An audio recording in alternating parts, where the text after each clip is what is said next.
thing. But if you want to get to like how the universe was created and stuff, I also hold that there's an entity or a non-entity called chaos that the universe would have sprung from, and from there you get the laws of logic, and from there you also get the gods.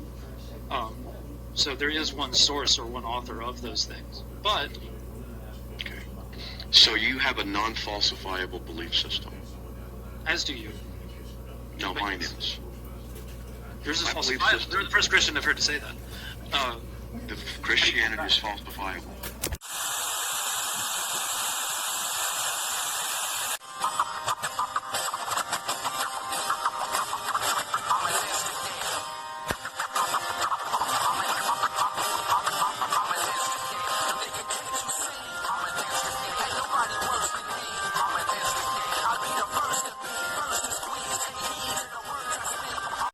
Okay, hola all. Welcome back to Soul Mechanics for part one of our belated Halloween special. I do apologize that we are late on the Halloween thing.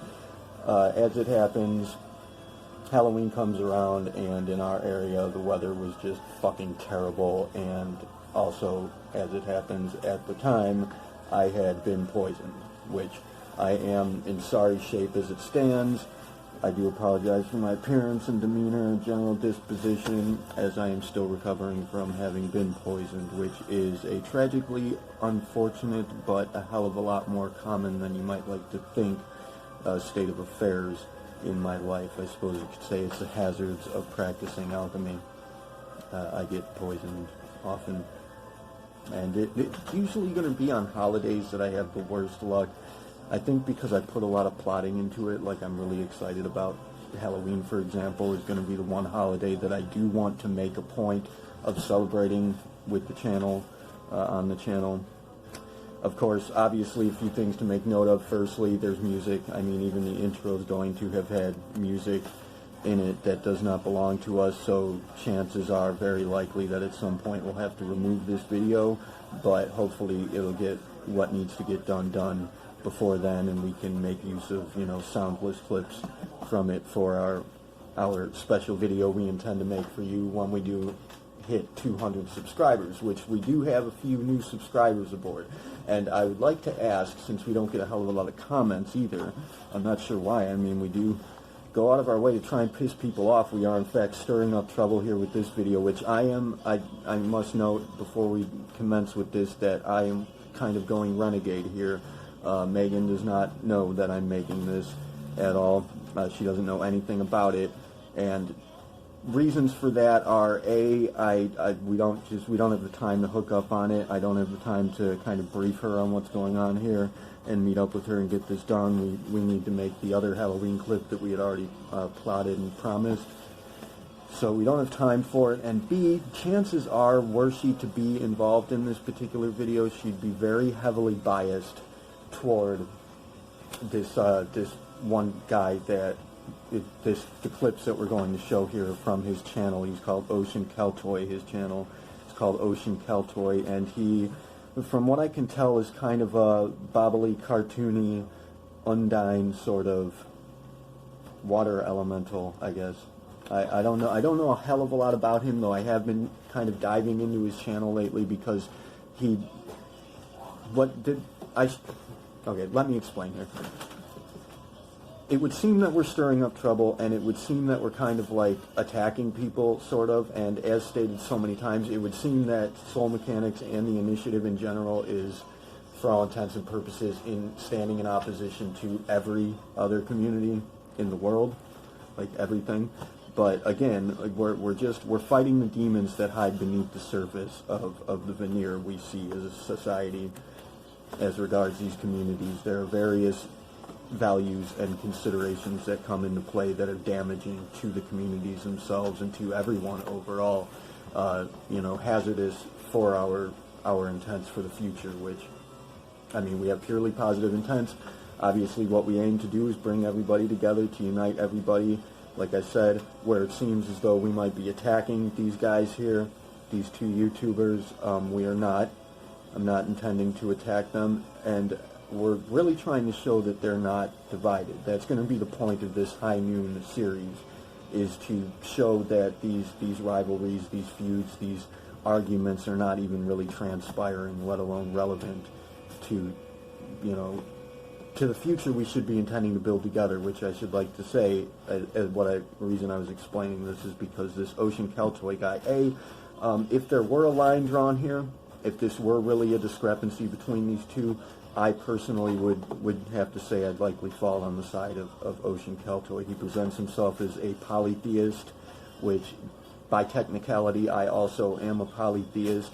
Like, where it comes even to Christianity, I do not believe that the God presented in the Bible is not real or did not exist at all. I very much so believe that God exists, that person existed, but again, it's going to have been a person, and it's going to have been, as the story very clearly tells, the villain of that particular chapter in history. That God was a bad guy. And that's one of many gods that present in many different mythologies throughout history. Legends all over the world tell the same stories. They tell different parts of the same stories. We're going to try and get into the origins of the Bible a little bit here, and where this story is actually presented or presents to have come from, because it does apply to polytheism ultimately. The God in the Bible, this Yahweh character, is very, very similar to a legend, a story of a high god named Marduk, I believe was his name, that was sort of elected by the other gods. So these god characters, from my perspective, these god characters did exist at some point. They were real people, or at the very least, they're based on real ideas. I mean, these stories, these legends, they come from somewhere. This sort of thing doesn't just pop up from out of nowhere in the psyche. These things are instigated in some way. There is, there's some truth to them, whatever the extent. These are not just pure fictions that people... Any invention is going to be derived from the existing utilities. Like, people don't create ideas just flatly from out of nowhere. Any idea somebody's going to come up with is going to be, based on some other narrative. It's going to be derived from some other story, some other theme before it. So I have to say, just logically speaking, yes. Whatever the gods actually were, I'm thinking they were people, maybe people from another planet. That's what history tells us. That's what I'm going to go ahead and think. I'm not going to say that I believe it or that I know it to be true. I'm just going to say that's where the evidence points, that the gods we know of likely came from elsewhere in the cosmos, but they were just people. They were perhaps technologically or even physiologically advanced people from elsewhere. So, I mean, that's that on that, and I do believe that they existed. I do believe that they have left a very, an impacting value system, each of them, and collectively even they've left impacting value systems in our history that we all make use of, whether we know we're doing it or not. These values are present in our daily lives. So these gods, whether they existed then, I'm not going to, as I've stated so many times, I don't believe there is such a thing as supernatural. I'm not going to say that there's some high god existing, on some other plane or something like that. But I am going to say that the representations of these gods, the gods themselves as characters, can be encountered via dream works. They can be encountered via psychedelic explorations. Go ask a psychonaut, go into the Remnants program, or go into the True Life Stories or Truth Family Crew and ask around. I'm sure that many of these psychonauts will tell you that they have encountered versions of these gods in some form or another. So, in a manner of speaking, they do exist. They at least exist in the collective psyche. They are represented. So you can't really say, the only way that you can go ahead and say for sure that these gods are not real or do not exist in any real capacity are if you're basing your understanding solely on A, the Bible, or B, a atheist outlook, atheism. which are the two most heavily represented religions we see nowadays, and the two most heavily damaging obstacles that we're going to have to barrel through as regards the works of the initiative. So, as I was saying, trying to say, ultimately I would fall on the side as regards belief systems of Ocean Keltoi, but obviously, personally, I'm a monotheist in a manner of speaking. I'm a true theist, and as you'll see in the thumbnail, when I get the fucking thumbnail done, you'll see that I've labeled them pagan because that's what Ocean Keltoi presents himself as. Sir, if you're watching, I hope you are watching. That's what you've labeled yourself, so that's the label I'm giving you because it's broad, it's vague, and it fits the bill. The specific labeling that you give yourself is self-professed heathen and polytheist. These things are too specific for us to use in these. We want to try and pull out communities, but when we pull out communities or when we make use of community labelings, I do want to make use of the actual real labelings, which is why the other person, be he Christian, is labeled anti-theist, because Christianity is in fact an anti-theist consideration. It's an anti-theist dictate, I suppose you could say, in a manner of speaking. It's an anti-theist ideology. It's intended to separate you from the concept of God, which is what God actually is from my perspective, as what I'm considering to be true theism. God itself is your connection to it. Like, it's not necessarily the world and the physics in play in the underlying system, or you and your consciousness and your observation. It's the relationship between the two. That's what God truly is, the communication between you and the existing, the game, essentially, between the player and the game. The relationship between the player and the game is what God truly is. And because, I mean, ultimately, as I've stated before, you're going to find if you go deep enough into the psyche, go far enough into the outer reaches of reality, you're going to find that those relationships are the only real thing. Your relationships, generally speaking, relationships to others, relationships to yourself, to the various facets and sub-personalities that inhabit you, that's the only real thing. There's nothing else that is fundamentally real other than associations. So, that said, Ocean Keltoi is actually working with many of the atheist YouTubers that we've worked with before, particularly for the Heathen Hour podcast way back when. We actually collaborated, in a manner of speaking, got in kind of a little scuffle with them for the most part, but we did work with them, and we do intend to work with them again in the future. Ocean Keltoi is actually good friends with one of the bigger ones, Suris, I believe he's called, and there are others that he's involved with, the genetically modified skeptic particularly, to whom he raised the concept of them forming alliances. I can't remember what he called. I think he called it like Gris or something, or Friss, or I can't remember. Anybody who's watching, I totally forgot. Any new subscribers, any subscribers at all, we would love for you guys to go ahead and introduce yourselves and let us know how you found the channel. That would help us going forward in gaining ground and making headway as a channel, is if we know who you are, what your interests are, and how you found us, or how you came to be a subscriber and why even. That'd be very helpful if you guys could give us that information. But Ocean Keltoi, as I've stated, is working to form alliances with the atheists, as we had been trying to do and are still trying to do. These high noon series where it seems as though we're kind of attacking these feuding YouTubers or whomever, that's not the case. We're attempting to form alliances, build bridges, although it seems in this day and age attacking people is one of the best ways to go about that. So I think I've said too much already. Without further ado, allow me please to introduce the characters in play here. Okay. It is always wrong for anyone to torture babies to death merely for the pursuit of pleasure. Okay. And my statement would be, as a moral non-realist, that the statement is malformed essentially because you're saying morally. Well, you're saying morally wrong. So that is not matching up with what my position would be.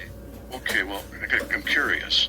You say it's malformed. In what sense is it malformed? Because it assumes morality in my position. My contention is that morality is not a thing. So it assumes morality. Right. Because it says, is it always morally wrong? Yeah. So it's not even a valid question because there is no morality. Right. My most beloved black kitty, Madam Adelaide, would like to say Happy Halloween to every fucking buddy watching. You may go now, Adelaide. Belated Halloween. Yeah, get on.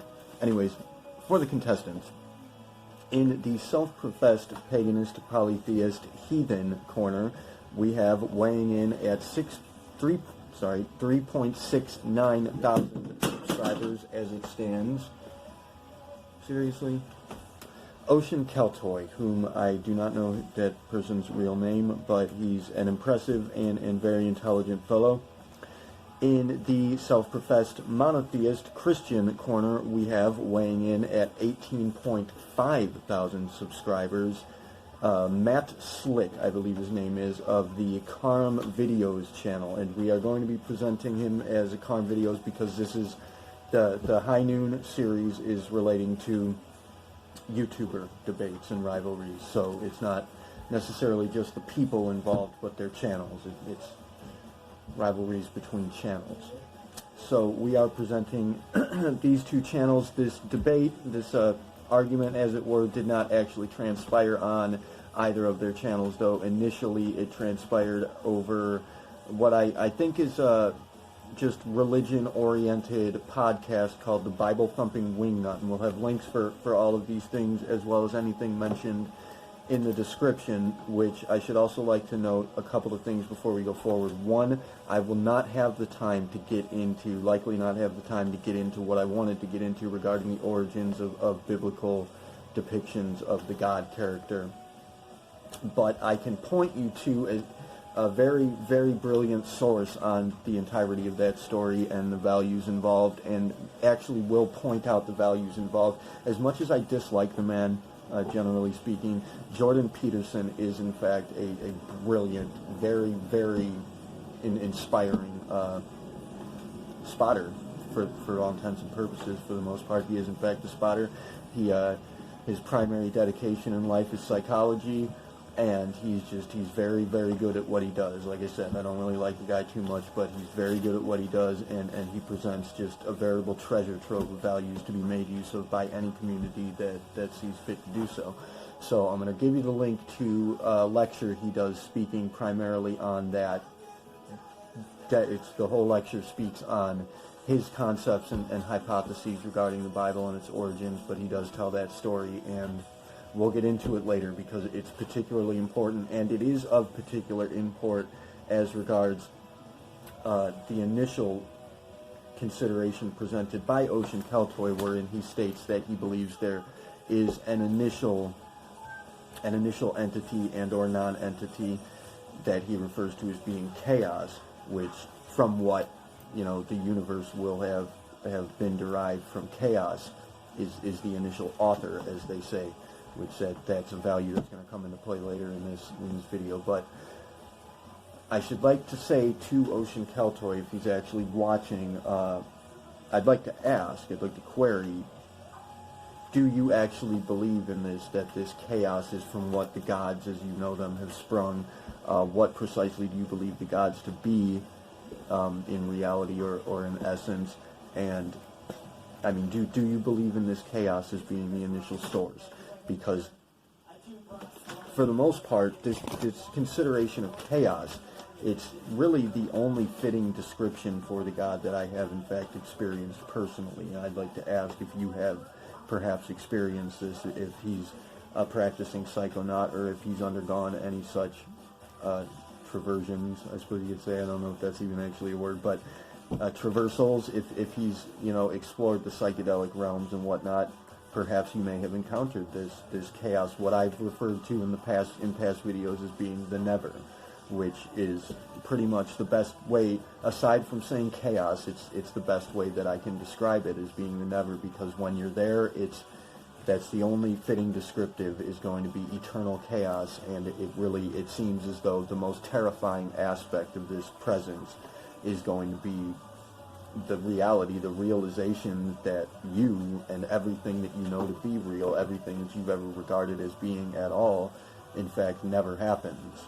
It never happened and never does happen and just is never. And essentially what you thought of as being your life seems to be sort of a glimpse of this, a glimpse of this dream that you're having that came and went in passing, and you are eternally fixed in this chaos scenario, the never, the boundary, the most horrifying experience I've ever had on several occasions. And I've experienced this during NDEs for Ocean Keltoi. Should he be watching, I have encountered this chaos is what I've experienced in NDEs, and there are other videos I could point you to for that. I'll put links for those in the description as well, but that's something I'd really love to speak with him about, because that comes closest to what I would have to say the God that I believe in fact, is at its foundation, is this chaos, is the never. So he and I would be in agreement on that, and as I stated in a comment that I sent to him on this video, it would seem that he's actually raising an argument for monotheism, and I'm going to try and spell that out here as best I can. I'm going to try and, I'm sorry it took me so long to get to this, but like I said, I was poisoned. It happens. Anyways, so the initial discrepancy here is regards this this statement that Matt Slick had put into play there, where he said that it is always, I think he said it's always morally wrong to what did he say? To torture babies. The Christian talking about torturing babies, go figure. That it's always wrong to torture babies for one's own pleasure, or something to that effect. And I can only presume that they must be talking about abortion. Now, as I stated in the comments, also, I don't know the context here. I don't know what you guys are actually talking about where he raises that statement. But I'm presuming that it has to do with abortion. In what case, well, firstly, let's address the issue at hand, the primary issue at hand, that the very argument as raised is fundamentally incorrect. Like, it doesn't work. So, I mean, the basis upon which him, Ocean Keltoi having raised this argument, however he contacted Matt Slick on this Biblethumpingwingnut Channel for this podcast, it seems he was waiting in a queue for, to get online there and to speak to him about this, and so it was pretty important to him. I'm thinking maybe he just wanted to make headway and kind of make a connection there, probably just wanted to have that as a video, as a debate that he could have in play, but, because, I mean, you must have seen the problematics, the problematic, you must have seen the problems regarding this at face value, but, he approaches it on the stance that he is a moral non-realist, and thereby the statement as played is, what did he say, it's malformed, and so essentially the statement doesn't work in and of itself, reason being that it contests his stance on the matter. So that, obviously, that doesn't work. And as I've already stated, I'm going to be on Ocean Keltoi's side here. I want you to know that, because, I mean, I have to say straight out the gate, you're wrong already. Like, first thing, you just raising the argument is incorrect in and of itself, because, I mean, you can't say that somebody else's statement is wrong because it disagrees with your perspective. That I don't know.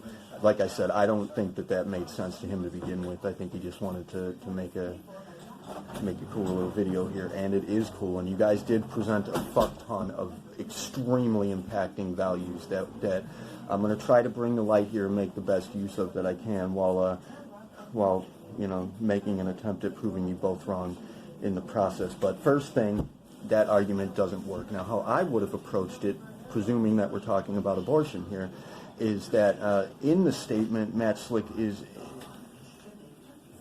in effect, he's insinuating or insisting intention into this, like, where regards morals, if we're talking about morals, then that deals with a person's intent. And so I'm going to have to go ahead and say that it's very highly unlikely that any person who ever gets an abortion is intending to torture the baby for their own pleasure. That nobody who's getting an abortion gets pleasure out of it. Nobody finds that experience to be pleasurable. And I can see where it might be, suggested in regards to their life, that their life is made easier to live, or, problematic scenarios are removed from their life, that you could consider that to be pleasurable in some way. But no, nobody wants to get an abortion. Nobody's having fun with that. Nobody wants to torture babies. Nobody is intending, and that's what the statement insinuates, that a person would be intending to torture a baby and find that pleasurable, in effect. So that doesn't work. So, you're both wrong already. The statement is wrong. The argument is wrong. That's the groundwork for the entirety of this. We'll take it from there in just a second. And we are back hours and hours later for me, a split second for you. My recovery is not going well, so I do apologize if my demeanor plummets. But anyways, where were we? Morality and logic. Oh yeah. You can't go ahead and insinuate, because you disagree with the act of abortion, that anybody who gets an abortion is intending to torture a baby in the womb. It's not even really to be considered experiencing at this point. But pre-birth, before birth, I don't think that I'm not sure, I can't speak for the law, but legally I do not think that that's to be regarded as a living being. Like, it's not, obviously it's not murder, it can't be considered murder. So, and who's to say at what point a person begins experiencing? I am lacking memory from most of my childhood. I certainly don't recall going back as far as my birth, so I can speak from personal experience, and, I'm going to guess most other people don't recall that. There are exceptions to this rule. We do know, like, for example, Booker's daughter has stated that she recalls being in the womb, which is very peculiar. So, I'm thinking that it's going to be kind of circumstantial when and where the person or the soul, the entity, becomes alive, really. Obviously, we're going to have to consider where memory begins. So, I don't know. That's not something I can say for certain, but I can say that we're certainly not going to presume that somebody who gets an abortion is doing it for shits and giggles and is getting some kind of a kick out of it. They certainly don't intend to be torturing any living being. However, on the other hand, at the same time, you cannot go ahead and assert that a statement is malformed because it disagrees with your opinion of it. That doesn't work. So I'm pretty sure that's catching us up to where we were. Sorry about that. I needed to catch myself up. Anyways, next point to be made on morality and logic. You can't have the universal laws of logic, which are law abstractions, in a multi-God universe without a supreme mind being the author or the necessary precondition for these universal laws. Now, hearing such statements as that, I have to question why. Why do you believe that there needs to be some supreme being existing in order to develop the laws of logic and what have you? Ultimately the consideration here is that, and I can speak for like Jehovah's Witnesses, for example, will tell you that the dead do not experience that. A person, a dead body, a person dies, loses their body, loses their life, and then the soul may exist, may or may not exist, but for all intents and purposes it does not experience, so it knows nothing. And I do believe they say it doesn't exist in any way, shape, or form. The soul does not exist beyond death, so thereby it could be extrapolated that the living person is not necessarily real in the traditional sense, that there is no life or soul in the person, that we're regarding life itself outside of course, God, the Almighty God is alive, but everything else is just inanimate objects mechanically moving about from this perspective. So, that would kind of be the perspective of Christianity. People are, if God can go ahead and cast somebody to eternal damnation, they're not really worth very much, are they? So, the immediate perspective of Christianity is going to be that life as we know it is not necessarily alive in the way that we'd like to think. It's not possessing of any real consciousness. It's not a part of this God character that they're presenting, thereby no, there doesn't need to be any sentience behind the laws of logic. They are present in the system. They exist as the system. Logic would be the parameter by which we are, essentially tricked into thinking that we're thinking, right? I think, therefore I am, but really it's going to be the laws of logic dictating what we do not think and what causes us to believe that we are thinking in the first place from this perspective. However, even there, going further into it, the logic of that assertion, like, God makes a mistake saying that God exists. Let's say that God inspired the Bible. God makes a slew of heavy mistakes, one of which being that God goes ahead and inserts himself into the story, thereby becoming a character in the story. Now, if you're a character in the story, you are what's the word? You are one second. Subject. Sorry. If you are a character in the story, you are subject to the parameters of the story, or characters in the story. Now, this Matt Slick fella, he does go ahead and use the term author, saying that this almighty God would be authoring the laws of logic, would be the author for all intents and purposes. But regardless, either way, if God is a character in the story, or if God is the author of the story in some other world wherein this story is transpiring, fictitiously, in a manner of speaking. Either way, God is not regarded as being the story in this context. God is either a character in the story or some other, a creator of the story from some other experiential parameter. Either way, it would make that law subjective in nature, wouldn't it?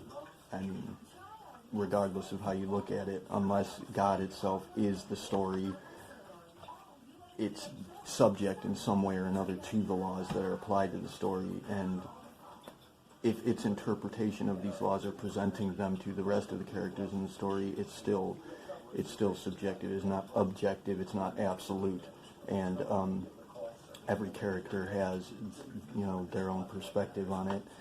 So I mean, I'm not seeing how. Like how would this God character have existed in the first place without those laws having already existed before and behind it? It just doesn't make any sense. And this guy, this Matt Slick, he's a very intelligent fellow, very impressive. So I'm figuring he must see this, perhaps be deliberately ignoring it. But whatever the case, thereby they go on later on to get into the subject of experience, and he states that, or he asks, queries rather, if your experience of reality differs from my experience of reality, how do we know which, is real or true or correct? Now, I mean, that's an unanswerable question, obviously. That reality itself is subjective in nature, experience is subjective in nature, so you can't get out of that. But I mean, obviously we can map out somewhat objective parameters to it that we can all agree upon, but that's just it. So long as we agree upon it, that's what makes it real. If we disagree on it, it's not real, really. I mean, wherever two or more are gathered, your own scripture says that. Now, the thing of it is that Matt Slick is questioning which experience of reality is correct, is true. I should like to think that he'd perhaps on some level be taking into account the factor that his discernment of his experience of reality is based on this book. It's not based on his own experience. It's not based on his own any characteristics of his own persona or his own discernments. His decision of what he considers to be true or real experientially is going to be fit into, kind of fit and fixed into puzzled into the parameters that this book allots for. That's how Christians experience their lives for the most part. They find a way to fit it into the context of what the Bible allows them to experience, and if they're presented anything that is contrary to that, contradicts that in any way, then they ignore it or discard it. if they're forced to actually accept it at some point, they discard it, but for the most part, their brain really is programmed to reject it. So effective is the indoctrination involved in these cultist, and Christianity is a cult, that I should like to say that, polytheism, generally speaking, paganism, is really the only religious parameter I can speak to that doesn't really seem to be cultist in nature. So, point there. I mean, obviously, Matt Slick, you're not the best judge of what experience is to be considered real, where the fact of the matter is you've already displayed that you are equipped with the logical capacity to comprehend the irrationality and just total incorrectness of your doctrines, yet you're going to fit your discernment of experience into what it allots for. So, I mean, there's that. Let's see what they have to say next. Things that I've missed there. I plotted this out way ahead of time, and it took me a long time to get up the oomph to get it done. So, like I said, I'm not even doing too well right now, but I try not to waste any more time. Anyways, two things that I had missed there. One, again, this is an instance of viewing things backwards, viewing time in reverse. Comprehension in reverse is a reflection of us, where we are comprehending in reverse. And no, the laws of logic are not abstractions based on observations. Our observations are based on the abstractions. So that's one thing to consider. Just a pointer going ahead. And two, he'll later state that the entirety of his argument, the reason why he's even arguing in the first place, ultimately is because he doesn't agree with the Old Testament commandments, or the commands, any commands presented by the Bible. Some set of commands presented by the Bible he doesn't agree with, or he doesn't think are viable. And I'm going to guess he doesn't think that they're morally viable, which ultimately he's presenting himself as not believing in morality as existing. Now, he does say that morality can be subjective, but morality is subjective. So, I mean, it is objectively subjective. It exists regardless, and you're making use of it here, which is going to be, I think, the ultimate conclusion. But you got to bear in mind that your experience is based on this disagreement, that you don't think that things presented by this book are, acceptable in your experience. And so that is, again, it's going to be the laws of logic applied to these considerations are going to be dictating what you're observing, what you're experiencing, or at the very least your perception of it is in some way dictated in this manner.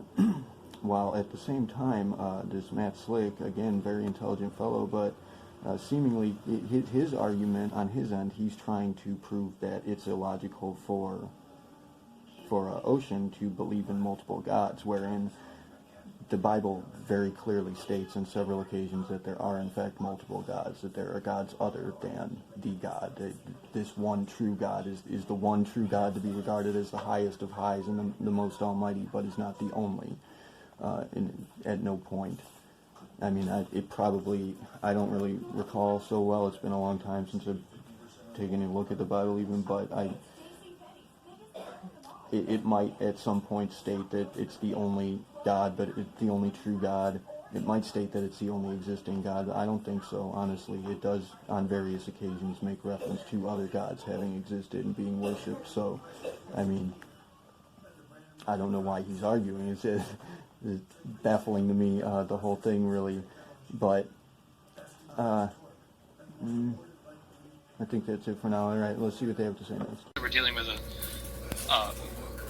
different ideas of what evil is. So, like, if you're defining evil as against God's nature, then no, God can't be evil, obviously. There you go.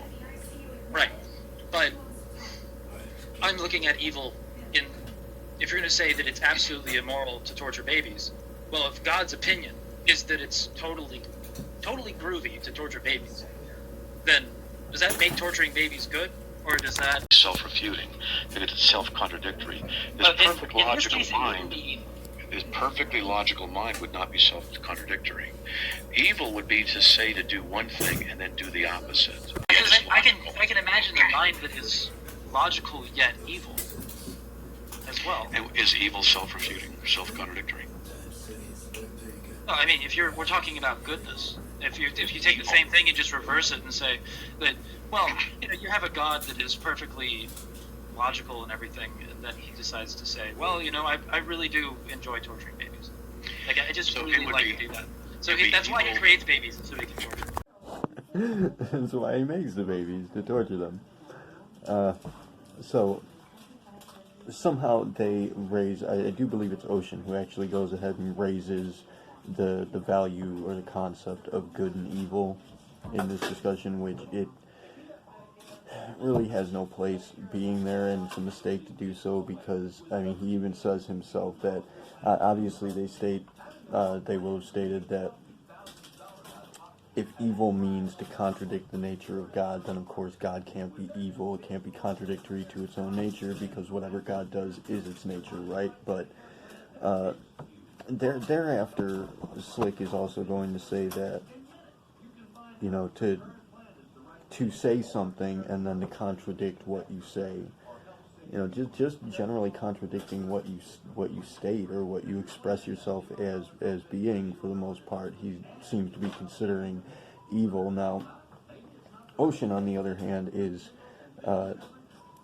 he says we have two different ideas of what evil is. Now, Ocean's idea is based in what obviously must be an objective morality. So, I suppose it could be hypothetical in nature, this inquisition, but it doesn't seem to be. It does seem as though Ocean has, to some degree, an idea of there being an objective morality, though the entire presentation here is based in him stating that he doesn't. So, by that measure, Ocean, you've presented yourself as being evil by Matt Slick's measure, but by Matt Slick's measure, the God of the Bible has presented himself as being evil on various occasions. He doesn't just say one thing and then do another. This character, he actually sets commandments in stone and then breaks them repeatedly. So, good and evil really isn't a useful value. It doesn't work under any conditions, most especially where it comes to religion. Now, so I say we've got to discard that, but if we're going to make use of it, then obviously that brings into play the concept of an objective morality, or at the very least a subjective morality that thereby becomes objectively subjective, as stated.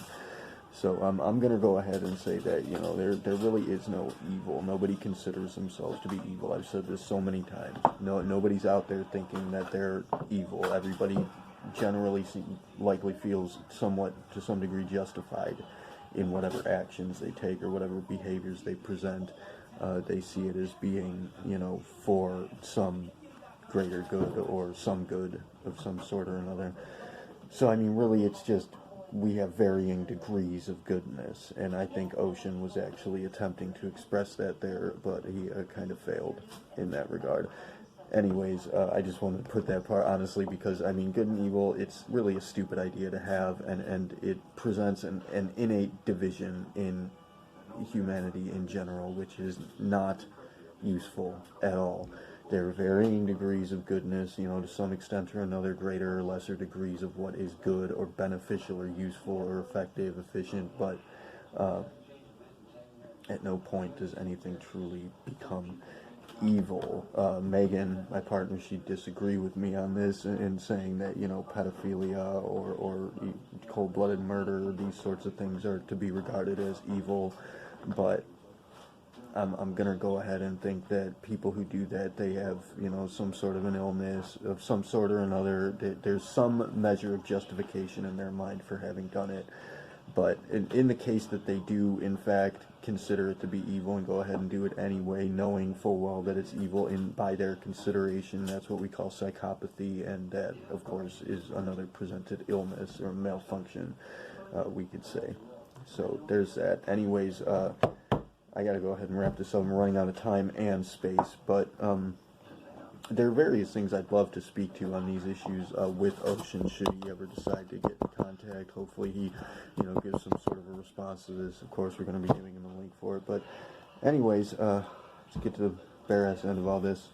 If you look at the whole of humanity, you can say, well, we evolved this way, we have these behaviors, and these things seem to be consistent among humans, and these are a good thing. I would to back this up, I would argue that if our ancestors were ants, we would have a completely different moral set.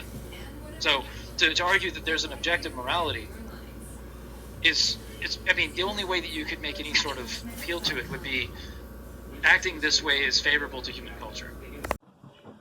I'm still fucking laughing about the baby thing. That's why God makes babies, to torture them. I'm not sure that Ocean was attempting to be humorous there, but he sure shit succeeded. However, of course, it's not really entirely humorous if you really think about it. I mean, provided we do have the idea that there's some sort of a God in play that in fact is the reason that he makes babies, to torture them. I mean, life is suffering, the Buddhists might say. Anyways, to hammer my point home here, Ocean's going to have stated that the only objective morality he can see transpiring is going to be that what is collectively accepted by humanity, that is to say, whatever humanity collectively discerns as being morally viable is the extent to which morality exists. Now, morality does exist, and just to make that point as clear as is possible, the fact of the matter is that this argument would not have been raised at all were it not for some sense of morality. Ocean would not have felt that it was necessary for him to raise this argument unless he felt as though it was in some way ethically or morally viable to do so. So, I mean, straight out the gate, even before presenting your argument, you're already wrong, because you're going to go ahead and say that you don't believe in morality, but that's going to likely be the reason why you're doing it, is because of your sense of morality. That's going to be the reason you're standing in opposition ultimately to modern religion, aside of course from the difference in beliefs, but some part of you's got to believe that there's something morally viable therein. So, I mean, morality exists. Now, saying that morality essentially, traditionally speaking, is going to be what defines God, like that's its purpose, that's what God exists for. The concept of God is to present this objective morality. That's been the debate between atheists and even any other religious factions and Christianity forever and ever, and biblical-oriented traditions is going to be that, people cannot have a morality without God, or that God is responsible for presenting the morality. So God and morality go hand in hand. Now, Ocean has gone ahead and stated that the only real morality he can see transpiring, the only, acceptable consideration of what is an objective morality is going to be what is collectively determined by humanity. Thereby, the collective determination of humanity is going to be God. That's the God figure. So that's wherein, I'm stating that you're actually raising an argument for monotheism, because that's what humanity is collectively. That's what we all are collectively, the planet. We're one soul. And even if these other gods exist within this soul, they're parts of this soul. There's still one creature, one entity existing. And if it is that chaos that we spoke to earlier, then that's fairly terrifying. And there are other considerations to be raised along that. I mean, it speaks to this chaos repeatedly in all of the stories. It's presented in so many different ways, so I do want to get to that, and that's another discussion. As I stated, I'd love to speak with Ocean about these considerations at some point. That'd be really cool. So hopefully he, responds to this in some way or another. But yeah, that's going to be an ultimate conclusion. You're both wrong, and I don't see how you were even really arguing in the first place. Again, there is no division here really, except for these ridiculous belief structures that everybody holds. Now, granted, polytheism is not quite as ridiculous as Christianity, but I mean,